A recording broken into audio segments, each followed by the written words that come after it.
chi cục bốc á không nên chi sẽ cao chi cả hom anh là chi cho là đặt bát xe đặt năng cả đào rồi là bác rồi đặt chơi cả bàn được ra là tịch tịch tịch á có làm thơ tiền được tịch á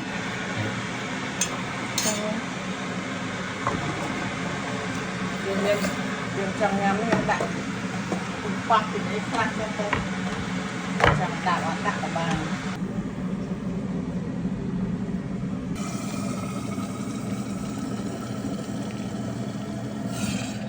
từ tí cho bạn tí trong đó rồi rồi đó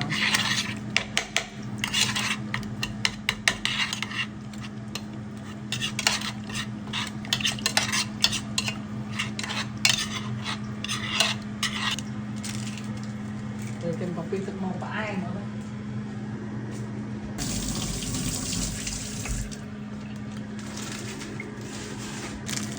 Đê nhé, đã có bán gọi đã có bàn là ná này thì người đê nhé, ý người mẹ sẽ đã có bàn là tiền anh còn phải tiền kluma sẽ cái nó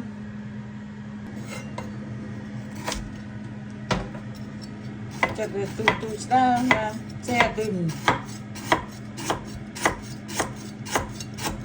sẽ đang nhắm mà sắp mai khởi là hiện đại bây giờ ô đây áo mà này là cái chỗ chật phi rồi là cái sôi chỗ chật phi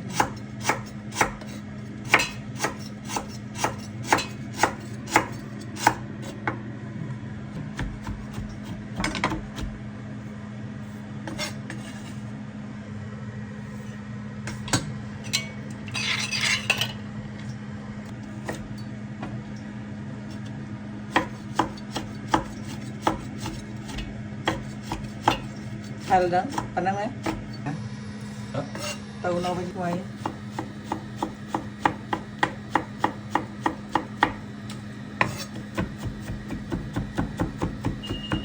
cho nó này đi đặt đường từ chết đặt năng phải cloud bây giờ lộ mới không cái xuôi giống như chèn à cloud đi đuôi nhưng from cloud from nông nó tích có điểm ấy nó bọc máy bây giờ bọc quay chân nó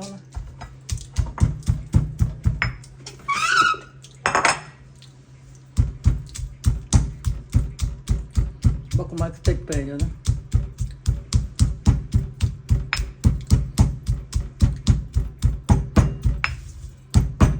phép tích cái gì đa đa tập học chị cũng bộ cái gì đây này coi từ nó bọc mài chị cam chị sang cả hung đã trao tới nó nhanh về nữa lộ mà đang chơi chết trao đã trao chị trao được ngàn chú đã có chú thay em đâu hốc về xào xoay về trao này rụng đen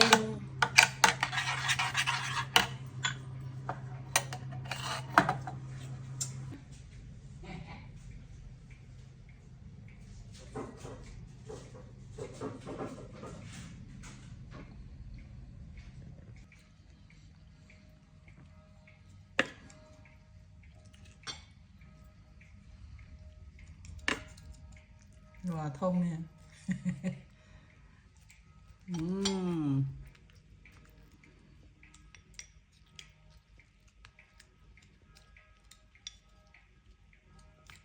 chắc cơ nuôi ớt sâu mùi này nhé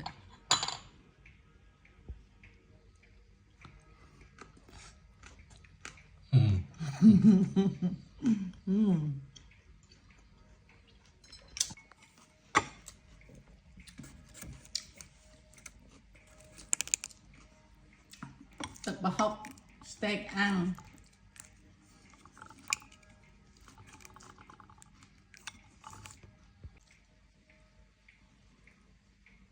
Cái đã chân rồi. Chân nó. Chi này khá mà. Đã chân nó chân ngành. Nên tỉ mà.